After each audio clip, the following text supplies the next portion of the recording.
A paz do Senhor para os nossos queridos e amados irmãos e amigos que sempre acompanham os nossos vídeos que fazemos sobre o estudo da revista da Escola Bíblica Dominical, Lições para Adultos, da editora CPAD. Bom, nós estamos aqui para estudar mais uma lição da nossa Escola Dominical, a lição de número 12, portanto a penúltima lição desse trimestre, o primeiro trimestre deste ano de 2026. Como vocês estão observando aí, estou em um outro canal, um canal novo. Infelizmente, lamentavelmente, eu sofri uma invasão no meu e-mail que me impossibilitou de fazer uso do meu canal do YouTube. E é uma pena, mas nós estamos aí buscando, de alguma forma, tentar resolver a situação.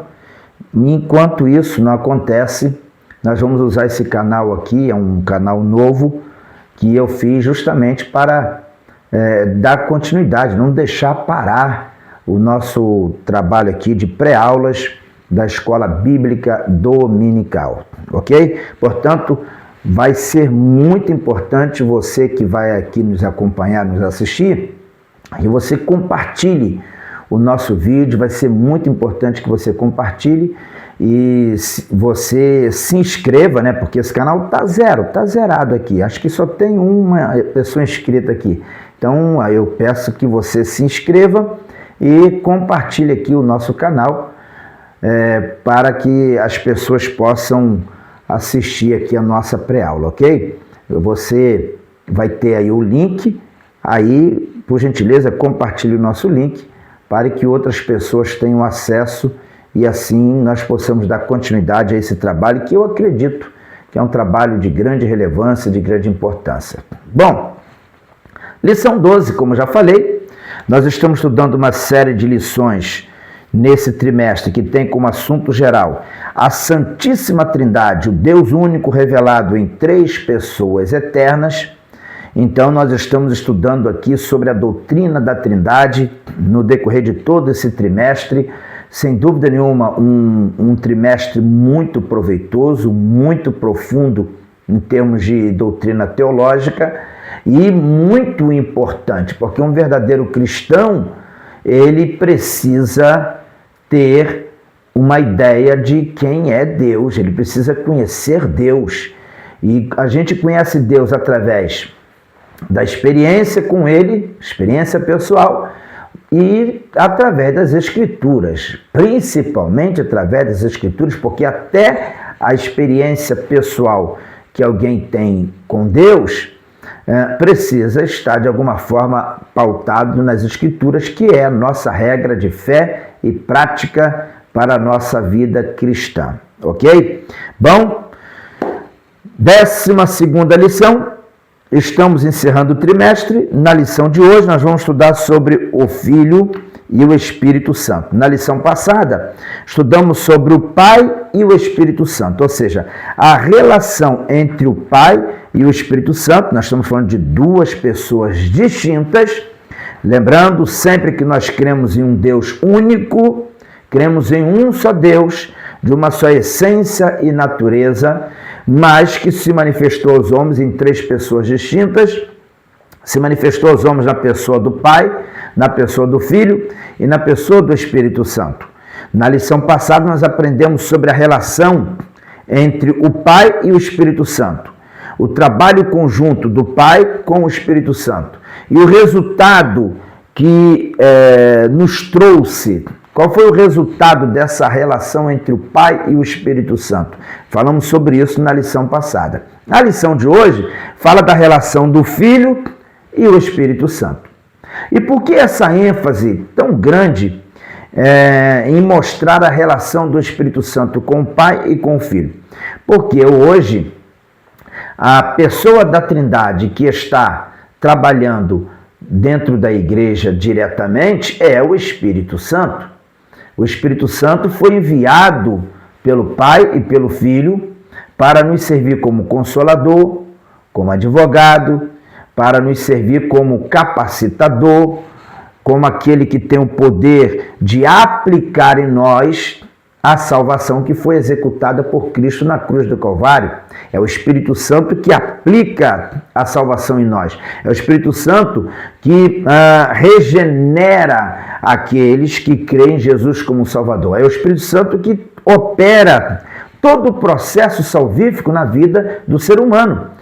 Ou seja, a justificação, a regeneração, a adoção, o processo de santificação e a glorificação, quando a igreja for glorificada, quando ela for arrebatada para estar com o Senhor Jesus. Então, todo esse processo é elaborado, é executado, é aplicado pelo Espírito Santo. E o que nós estamos estudando nessas últimas lições é exatamente o agir do Espírito Santo em harmonia com o Pai, em harmonia com o Filho, como vai ser a lição de hoje, que vai nos ajudar a compreender a harmonia que há na ação do Filho com o Espírito Santo, na operação do Filho com o Espírito Santo.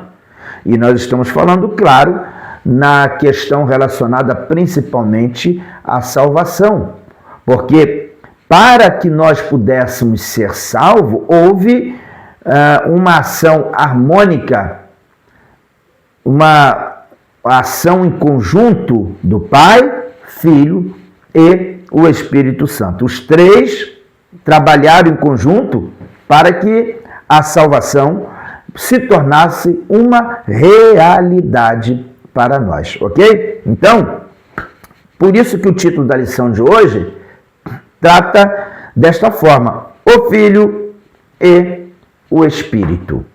Esse é o título da lição: o Filho e o Espírito. Como eles trabalharam?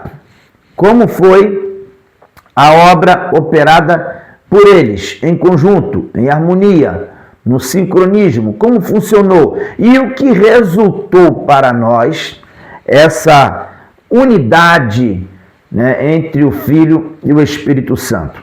Ok? O nosso textuário diz o seguinte: e respondendo o anjo, disse-lhe: descerá sobre ti o Espírito Santo, e a virtude do Altíssimo te cobrirá com a sua sombra, pelo que também o santo que de ti há de nascer será chamado Filho de Deus. Lucas capítulo 1, versículo 35. Esse versículo também faz parte do contexto, né, na leitura bíblica em classe. Então, nós vamos entender melhor ainda esse versículo quando a gente ler aqui os versículos da leitura bíblica em classe, que é o contexto desse textuário. Mas, de antemão, vocês já tomam consciência e entendimento de que nós, nesse versículo 35 do capítulo 1 de Lucas, estamos tratando do diálogo que houve entre o anjo Gabriel, que foi o anjo designado por Deus para anunciar o nascimento de Jesus, e ele foi enviado pelo Pai para ir até a Maria e anunciar a Maria que ela iria conceber e ela estaria grávida de uma criança diferenciada, porque essa criança, ela seria o Filho de Deus, o Filho do Altíssimo, o Salvador do mundo. E nesse versículo aqui, o anjo Gabriel dá detalhes importantes de como se daria esse processo. Porque, irmãos, o nascimento de Jesus, sem dúvida nenhuma, é um mistério. Paulo chama de mistério da piedade. Mistério da piedade. O nascimento de Jesus, o Filho de Deus, é chamado de mistério da piedade porque é um milagre que, de fato, você precisa de fé para crer, né, para entender e para, de fato, você trazer isso no seu coração. Tem que ter muita fé, tem que crer de fato. Vocês vejam aqui, o texto que nós vamos ler aqui na leitura bíblica em classe está tratando de um fato que revela o próprio Deus se encarnando, o próprio Deus na pessoa do Filho, do Senhor Jesus Cristo, se encarnando, se fazendo homem para um dia nos salvar. E isso aconteceu. E é interessante vocês observarem, é importante a gente observar que esse milagre, esse mistério, foi revelado a Maria com detalhes. Porque Maria perguntou, mas como é que vai ser isso? O anjo chegou e disse que ela iria conceber, ela iria ficar grávida. E ela diz, mas como vai ser isso se eu não conheço o varão? Eu não tenho relação com nenhum varão. Eu não tenho relação com meu noivo, ela era desposada de José. Como é que vai ser isso? E aí o anjo explica no versículo 35 para ela. Descerá sobre ti o Espírito Santo, e a virtude do Altíssimo te cobrirá com a sua sombra, com a sua proteção, com o seu cuidado. Pelo que também o santo que de ti há de nascer será chamado Filho de Deus. Então o anjo aqui traz detalhes desta operação extraordinária, milagrosa, excepcional, realizada pelo Espírito Santo na vida de Maria. E nesse texto aqui fica muito claro que o Espírito Santo ele está trabalhando na geração do Filho Jesus no ventre de Maria, mas o Espírito Santo está trabalhando em harmonia com o Pai.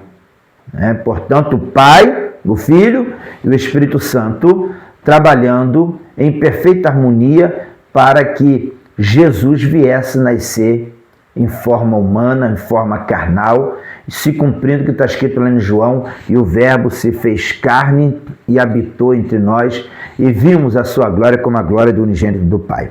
Ok? A verdade prática diz o seguinte: o Filho de Deus cumpriu o seu ministério em plena dependência do Espírito, revelando que a obra redentora é trinitária. O Pai envia o Filho, o Filho obedece e o Espírito capacita. Sim, nós encontramos aqui nessa verdade prática uma reflexão importante.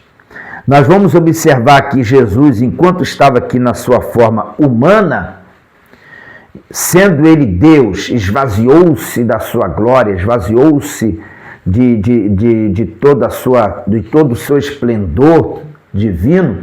Jesus não deixou de ser Deus em nenhum momento, mas ele abriu mão da sua glória, do seu esplendor, de toda a sua grandeza divina. Ele abriu mão para se limitar às condições humanas, para viver dentro das condições limitadas do ser humano.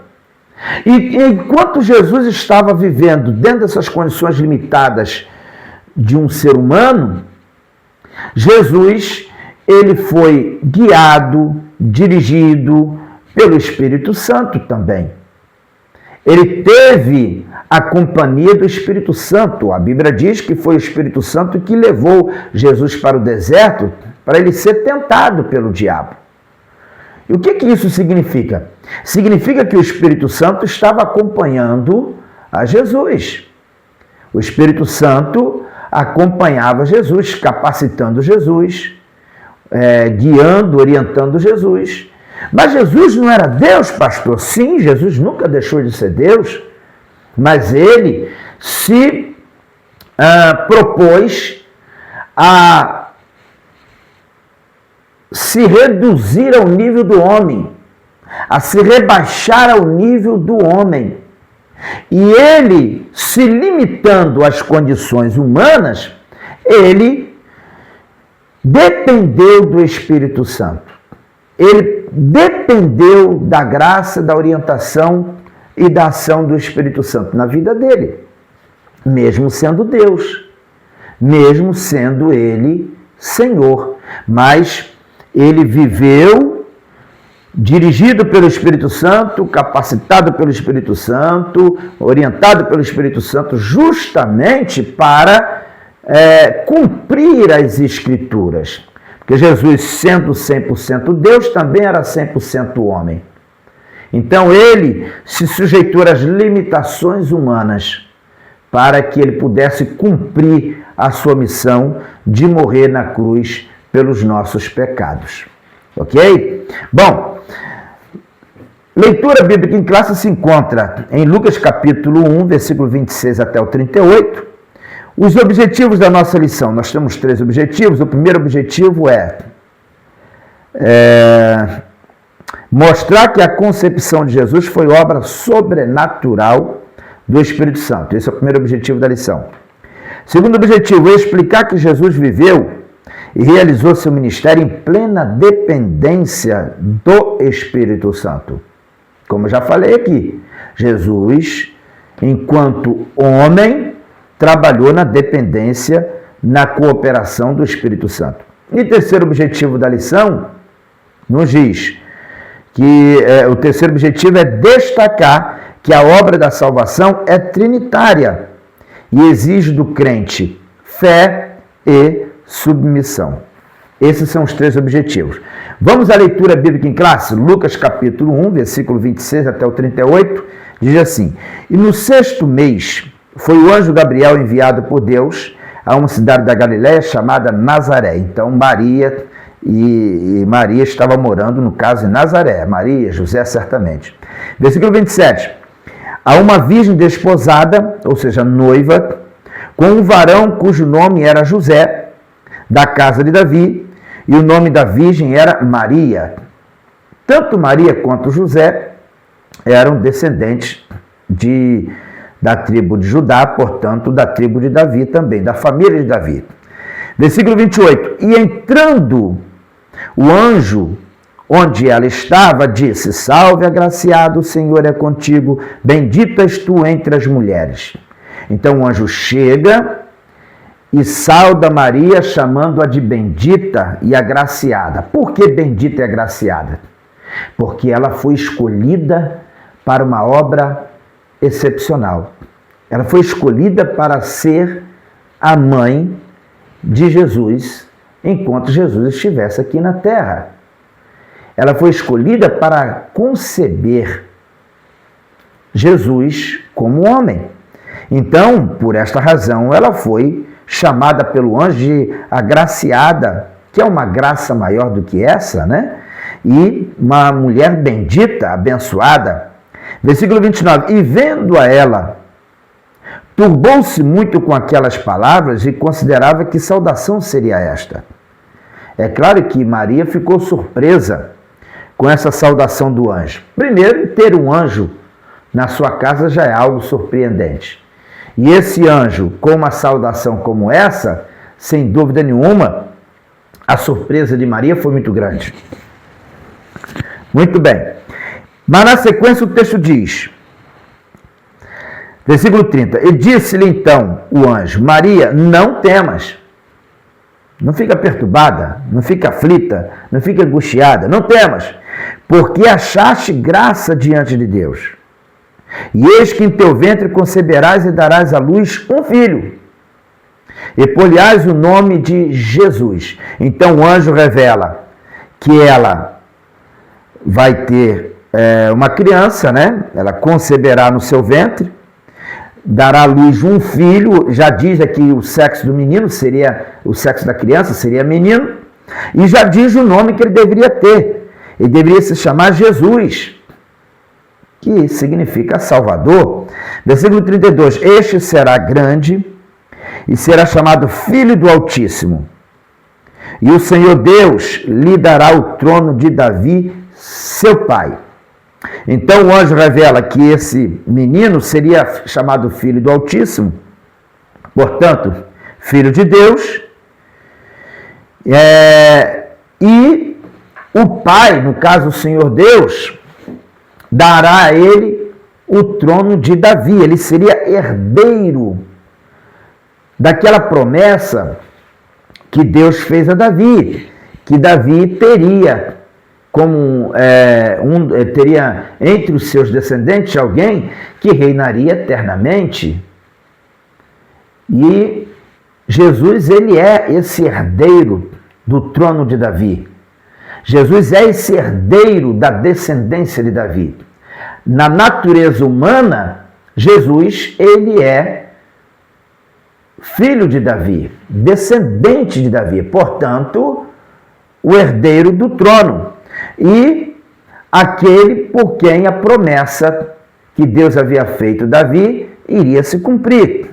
No versículo 33, e reinará eternamente na casa de Jacó, e o seu reino não terá fim, se referindo ao reino do Senhor Jesus, ao reino eterno.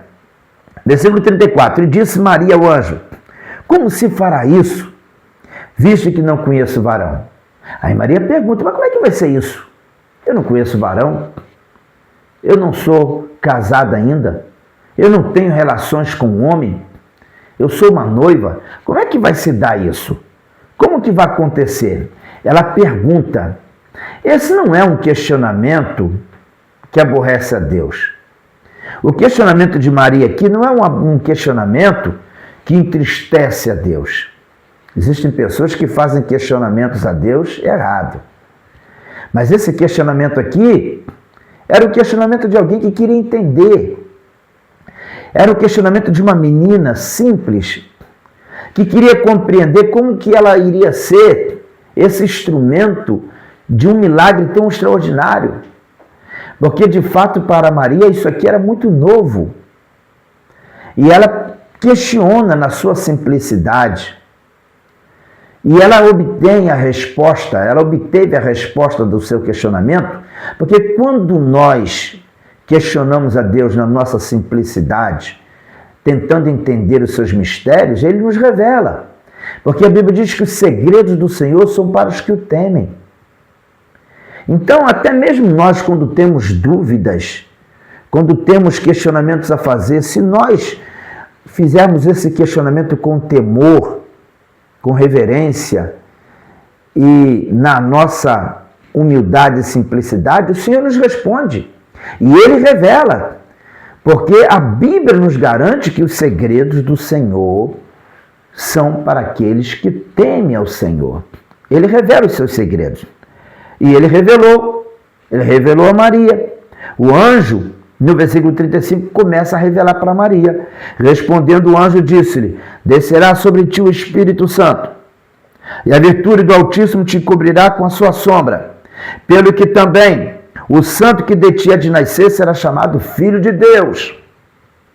E eis que também Isabel, tua prima, concebeu um filho em sua velhice, e é este o 6º mês para aquela que era chamada estéril.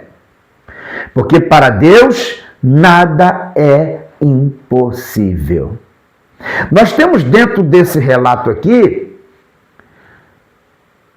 mais de um milagre.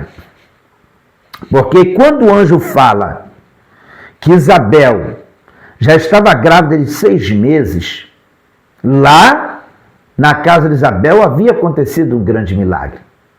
Porque Isabel era estéril, já estava na sua velhice, Zacarias também velho. Naturalmente, era impossível que esse casal de velhos tivesse uma criança, mas Deus operou o milagre lá.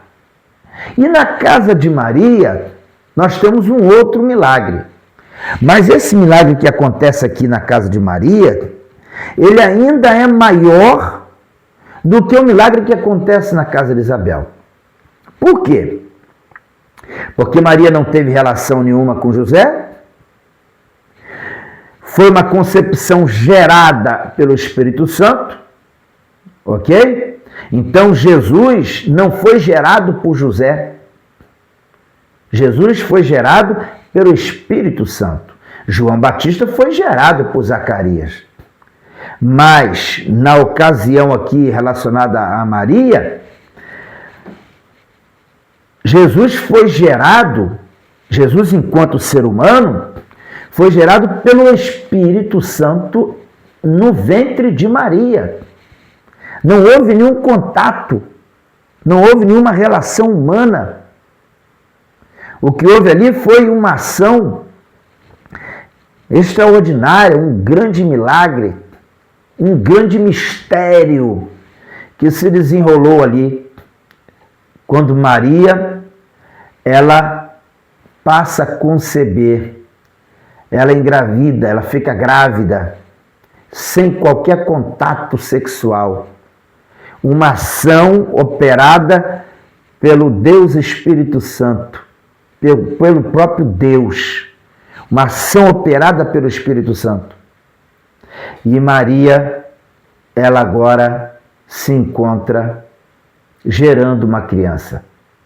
E o milagre é maior do que em relação a Isabel, não só por isso, porque a criança foi gerada pelo Espírito Santo, mas porque essa criança que estava sendo gerada em Maria era o próprio Filho de Deus.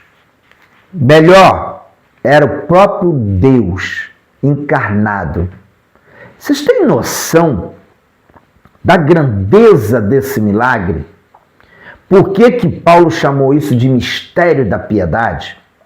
O próprio Deus se fazendo homem, sendo gerado no ventre de Maria, o Filho de Deus, o Senhor Jesus, o Deus Filho, ele nasceu como ser humano, sendo gerado no ventre de Maria como ser humano.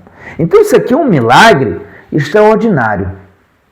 Um milagre que faz todo sentido com o versículo 37 que está escrito aqui. Porque para Deus nada é impossível. É evidente que tanto o que aconteceu com Isabel e Zacarias, como o que aconteceu com Maria aqui, são milagres que nós sabemos que não seria possível acontecer pelo toque, pela mão humana. Mas, para Deus, nada é impossível. Esse texto revela o poder de Deus para interferir em quaisquer questões, qualquer questão. O Espírito Santo, ele operou aqui um grande milagre, mostrando que, para Deus, nada é impossível. Humanamente falando, era impossível isso acontecer. Mas quando Deus intervém, ele muda as leis. Ele muda as leis da natureza, ele muda as leis da física, ele muda as leis do país, ele muda as leis dos sistemas.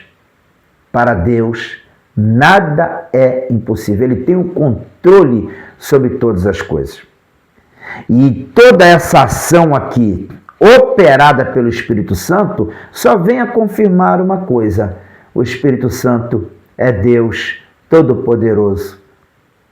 Assim como o Pai é Deus Todo-Poderoso, o Filho é Deus Todo-Poderoso. No versículo 38, para finalizar, o texto diz, né? Disse então Maria: eis aqui a serva do Senhor, cumpra-se em mim segundo a tua palavra. E o anjo ausentou-se dela. Ela se colocou à disposição. Ela disse: eu estou aqui, estou à disposição. Faça de mim conforme a tua vontade, o teu querer. Eu estou à disposição. E uma vez que ela se põe aqui à disposição, ela passa, a partir daquele momento, a vivenciar essa experiência de ter dentro do seu ventre aquele que seria o Salvador da humanidade, que perdoaria os pecados dos homens, que iria morrer por todos nós para perdoar os nossos pecados. E como se deu isso? Como se deu? O Espírito Santo. Aqui nós temos a perfeita harmonia do Espírito e o Filho trabalhando. O Filho sendo gerado dentro do ventre de Maria, sob os cuidados, sob a atenção do Espírito Santo. Não é isso que o texto está dizendo lá no início, no versículo 35? Olha o que o texto diz. E respondendo o anjo disse: descerá sobre ti o Espírito Santo, e a virtude do Altíssimo te cobrirá com a sua sombra. Então Maria passou a ser, a partir de então, uma mulher verdadeiramente guardada, protegida, porque ela estava se tornando ali um veículo, um instrumento de Deus, para que dela viesse nascer o Salvador da humanidade. Ok? Bom, vamos aqui para o nosso comentário da nossa lição. Vou fazer referência aqui ao nome do comentarista, pastor Douglas Batista. De vez em quando eu gosto de citar o nome dele, é o comentarista da nossa lição desse trimestre, certo? Das nossas lições. Bom, vamos lá. Introdução aqui do nosso comentarista. O plano da salvação é uma ação coordenada pela Santíssima Trindade. Desde a concepção do Filho, sua obra redentora no Calvário e a ressurreição dentre os mortos, o Pai, o Filho e o Espírito Santo atuam em perfeita unidade. Essa lição revela como o Espírito Santo participa ativamente da encarnação, capacitação e exaltação do Filho e mostra a resposta esperada do crente à obra da redenção. Então, o comentarista aqui, ele faz questão de mostrar nessa introdução que o propósito desta lição é revelar exatamente isso, essa harmonia que há entre o Pai, o Filho e o Espírito Santo dentro do projeto chamado salvação dos homens. O Pai, ele envia o Filho, ok, o Pai envia o Filho, mas a questão era, o Filho seria enviado de que forma? O Pai enviou o Filho para salvar a humanidade. Mas de que forma que isso se daria?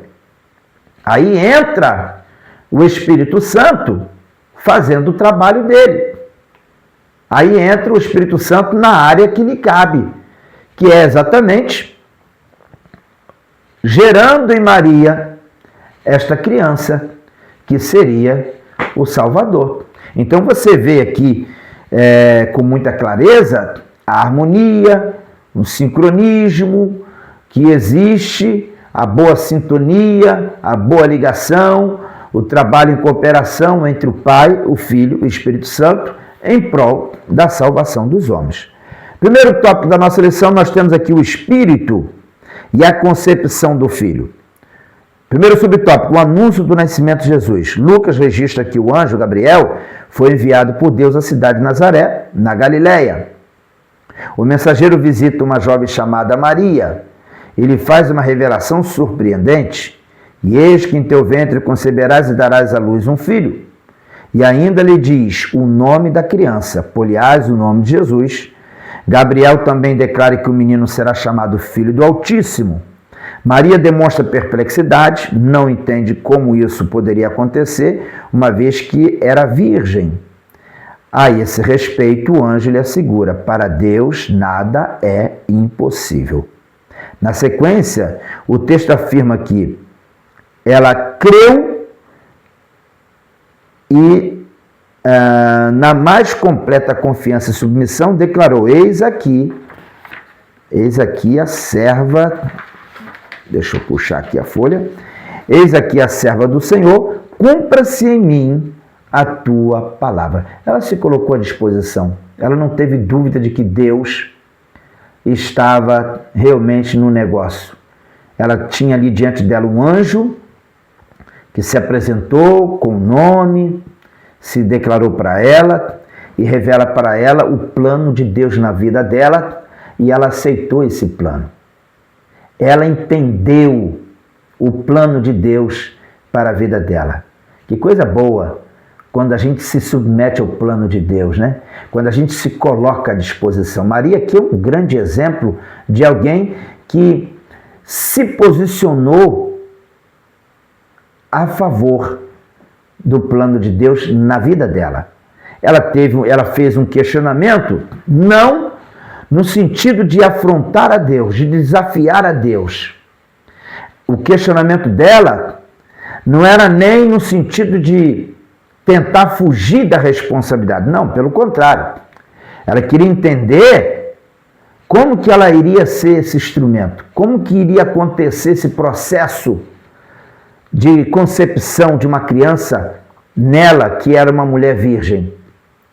E aí, o anjo revela para ela como se daria o processo e ela diz, eis aqui a serva do Senhor, eu estou à disposição, faça segundo a tua palavra. Irmãos, isso é lindo demais.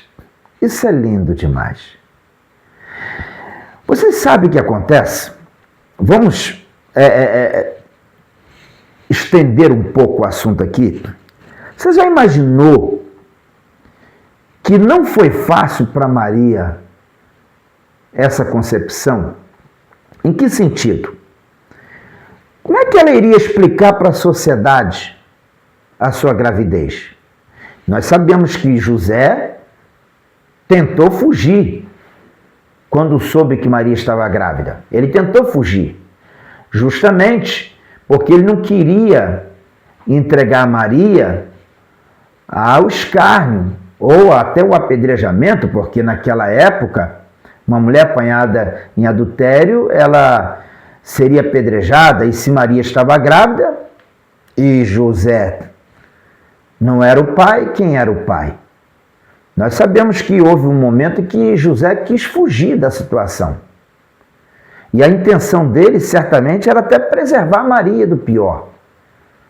Mas o anjo orientou José para que ele não abandonasse a Maria, porque o que Maria tinha no seu ventre não foi gerado por homem algum, foi gerado pelo Espírito Santo. Você já imaginou a dificuldade que Maria teve para lidar com essa situação? Perante a sociedade, diante daquela cultura, daquela época, que com certeza era mais conservadora do que a dos nossos dias. No entanto, mediante a tudo que Maria ouviu do anjo, ela disse: cumpra-se em mim segundo a tua palavra. É importante a gente observar isso. Ela se colocou à disposição. Ela não questionou: como é que vai ser? Como é que vai ser? Como eu vou fazer diante dos meus parentes? Como é que vai ser? E se eu for apedrejada? E se eu for atacada? Como vai ser minha situação? E se eu for de alguma forma perseguida, escarnecida? Como é que eu vou ficar? Não, ela não se preocupou com isso a partir do momento que ela entendeu que Deus estava no negócio. A partir do momento que ela entendeu que Deus estava usando ela como instrumento, ela não questionou, ela se colocou à disposição. E é muito bonito isso aqui, porque não foi fácil.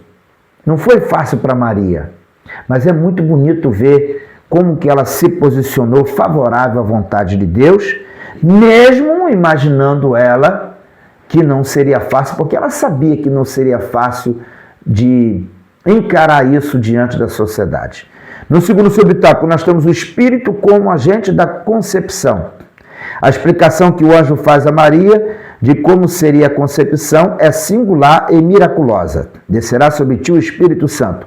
A resposta é expressa por meio de uma figura de linguagem em que a segunda linha repete a ideia da primeira. Assim, o Espírito Santo está vinculado à virtude do Altíssimo, te cobrirá com a sua sombra.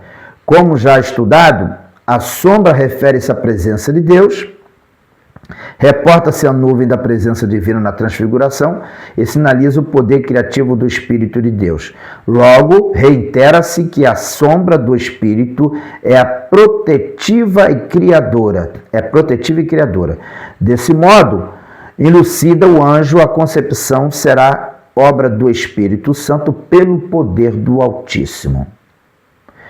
Terceiro subtópico, a pureza e a santidade do Filho. O anjo afirma que o Filho que nasceria de Maria seria santo. A palavra santo, do grego rágio, indica separação do pecado e consagração ao serviço divino. No caso de Jesus, designa um atributo divino.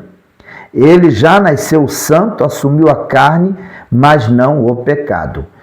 Jesus, ele, enquanto estava aqui como homem, ele era um homem santo. Ele não foi gerado por outro homem, portanto, não tinha natureza pecaminosa. Então, Jesus era um homem santo, o único homem santo, de fato, foi Jesus, porque ele nasceu sem a natureza pecaminosa. Então, ele assumiu a condição humana, mas ele não cometeu os pecados do homem. Ele assumiu uma condição carnal, mas ele não recebeu a natureza pecaminosa que dominava os homens, né, na sua natureza carnal. Ok? Segundo tópico da lição, nós temos aqui o Filho e a sua relação com o Espírito Santo, com o Espírito. O Filho e a sua relação com o Espírito. Primeiro subtópico, o Filho é o Verbo feito carne. Ao assegurar que o Verbo se fez carne, a Escritura revela o mistério do Filho. Porém, o Verbo não começou a existir em Maria, pois ele é eterno, anterior à criação, coigual com o Pai e o Espírito. Isso indica que, na plenitude dos tempos, o Verbo assumiu a natureza humana sem deixar de ser Deus. Já falamos sobre isso. Ele submeteu-se voluntariamente às limitações humanas, mas manteve a sua essência divina. Enquanto o homem, Jesus não usou plenamente seus atributos divinos, exceto quando o Pai o permitia pelo Espírito. Dessa forma, a obra foi operada pelo Espírito Santo, demonstrando a perfeita harmonia entre o Filho e o Espírito na execução do plano redentor. Eu já expliquei isso para vocês, que Jesus, embora sendo Deus, enquanto estava na sua condição humana, ele trabalhou em cooperação com o Espírito Santo. Segundo subtópico, o Espírito capacita o Filho. Embora sendo Deus, em seu ministério terreno, Jesus agia como homem cheio do Espírito. Cada palavra proferida, cada milagre realizado, cada demônio expulso e cada perdão ministrado era o resultado de uma vida conduzida pelo Espírito Santo. Sua ação salvadora era guiada e sustentada pelo Espírito e não veio com ostentação, mas em humildade, movido com compaixão divina. O Espírito lhe capacita com sabedoria, inteligência, poder e direção.